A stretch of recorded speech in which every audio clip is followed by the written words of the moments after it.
Welcome to Pods by Tam, episode 4. I'm so excited to be with you today. Today we're talking about something that is so real and so relevant to my week, and I know it's going to encourage some of you. At Pods by Tam, the intention is to give you tools and strategy to apply to your wellness to enhance every single area of your life. We have had the most incredible testimonials and feedback of women changing things and seeing change around them.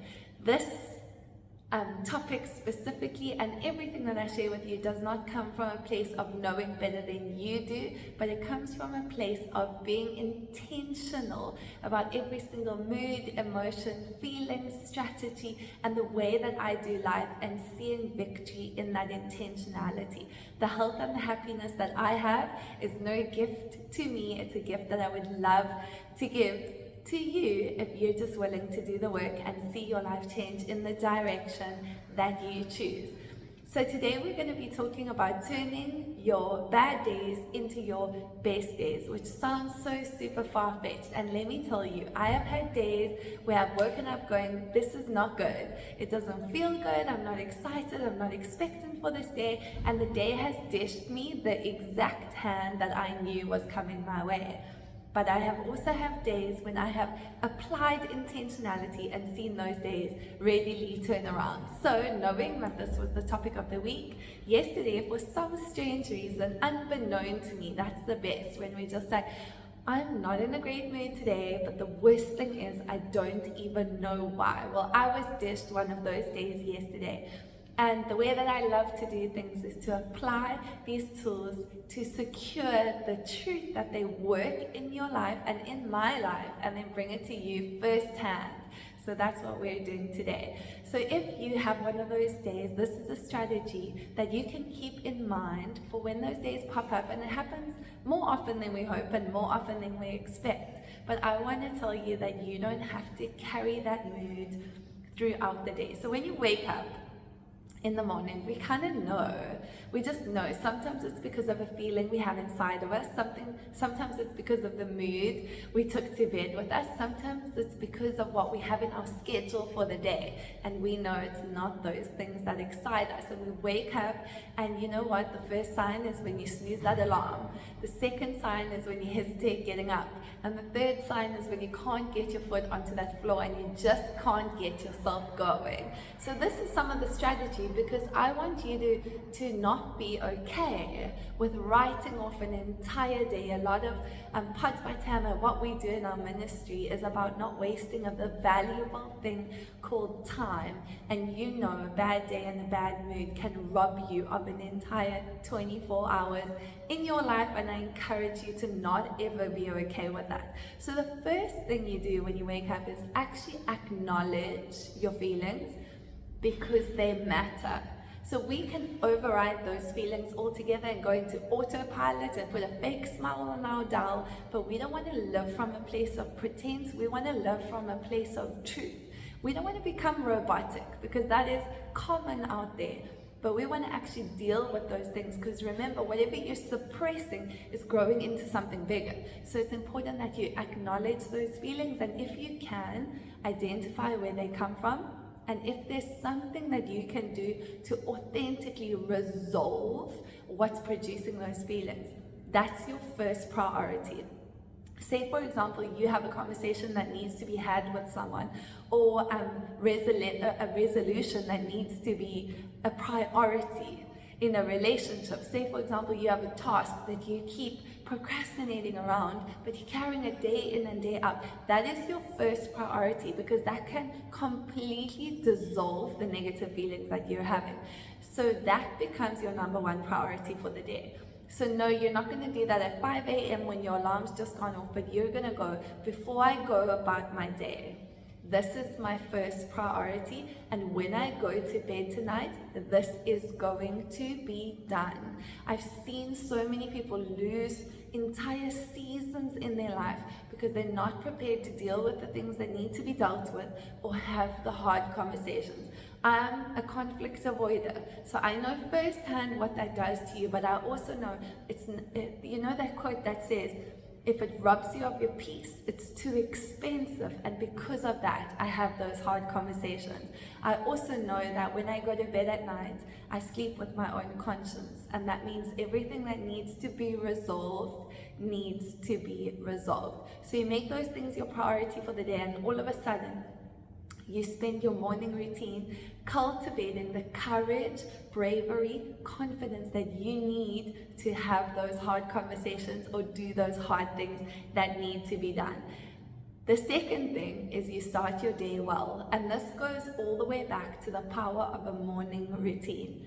I always say your automated morning routine is not to serve you on a good day when you're highly motivated, because that's when you need it the most. It's on the hard days. That's when you need it the least. Sorry, it's on the hard days that you need it the most.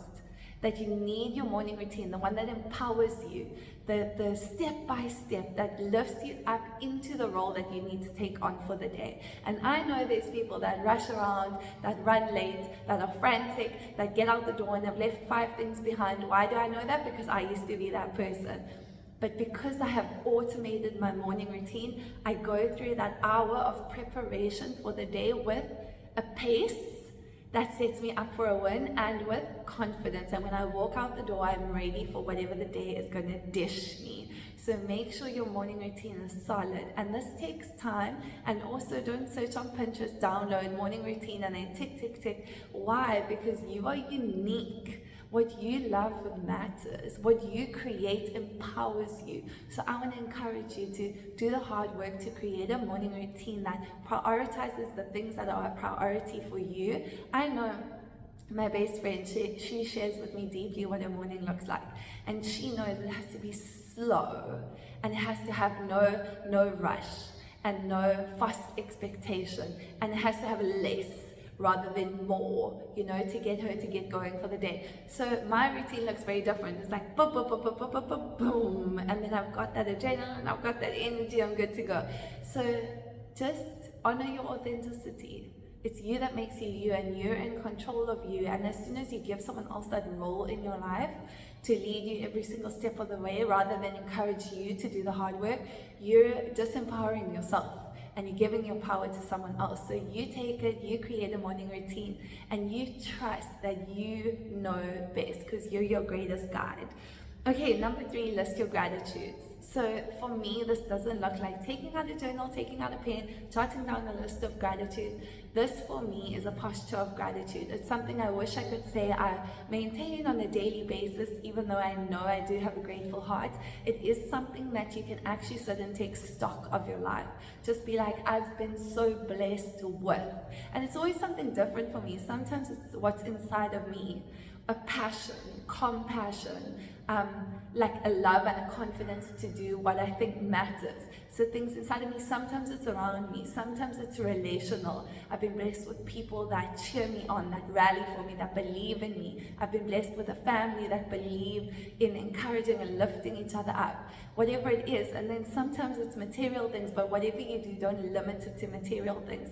When it comes to material things, I just sit back and go, if you're able to connect to your loved ones via a device, you are a part of the most fortunate few, because not everybody has access to that. So never let it be the big things, because if you're comparing or wanting like the things that don't matter in life, then you'll always find yourself coming off second best. But if you just take stock of the things you've been gifted with, what will come up inside of you is just this posture of gratitude. And gratitude can change your mood in just a moment. So we're talking about things that lift you from negativity into positivity, from going through the mundane step by step into a posture of expectation for your day. Okay, next up, do what you love. So I mean, the small things are the big things. So I remember reading a little quote on Pinterest, and it said, if you want to love your life more, do more of what you love. So I believe in every single day you can find a tiny little pocket of time to do what you love, to actually action those things in your life, whether it be a hobby, whether it be a sport, whether it be journaling, whether it be scrolling on Pinterest, whether it be listening to a podcast, whether it be reading a book, whatever it is. Whether it be lighting a candle, whether it be having a bath, whether it be having a diffuser and worship music on in the background, whatever it is, you have the opportunity in every single moment to create that atmosphere around you. But do you do it? Do you do it? Because it could change everything. So in your day, especially those bad days, make sure you make an effort to do things that you love. I remember I love playing board games. I remember on this particular day, we were so busy at work, and I phoned one of my colleagues and I was like, today we're playing cards. In the coffee shop, we're playing cards. And it was the night before. I said, tomorrow we're playing cards. And I knew I needed to play cards that day. I just needed to have fun, to laugh, to be in an environment where I wasn't worried about my to-do list. And she was so taken aback because she was like, girl's got things to do, girl can't be playing cards. And she actually voiced that to me. But I remember just going, you know what, there's gotta always be time to be present and live this thing called life, this beautiful thing called life. Okay. Number 5, set a realistic expectation for your day. So I think sometimes we can wake up every single day and think, let me take on the world. But some days you're not going to take on the world, you're just going to get through your day. And by adjusting that expectation, you're able to end your day with this feeling of accomplishment that is going to encourage you into your new day. So sometimes when I have a low energy day, I wake up, I do my morning routine, I kind of take stock of my gratitudes, I get prepared for the day, and I feel something inside me not deeply shift. And then I'm like, oh my word, let me just adjust my expectations for this day. And then we're going to go on to the next point where you see how I kind of outwork this. But I just go, you know what, these are 3 priorities. If you get these 3 things done for today, you won the day. Even though the day is a 9-hour work day and this is going to take you 2 hours to get done. If you get these 3 things done, Tam, today, you won the day. The reality is, if I didn't adjust that expectation, I was probably going to get none of those 3 things done and try and outwork this radical productivity, get very little done, get frustrated with myself. But sometimes just grace for yourself, just be kind to yourself, just take a slow day, and it's on those slow days that sometimes you have maximum productivity. Okay. The next one, which is how I outwork that adjustment of expectations, is going celebrate every single thing. Tiny little thing on your to-do list, you adjusted it down to 3 things, and now you get it done and you're like, whew. Despite the fact that my mood, my situation, and what I felt like this day was going to look and feel like, I still got this done. Whew. And that celebration is going to be the enthusiasm that you need to get that second thing on your to-do list done. Celebrate yourself. You're doing amazing.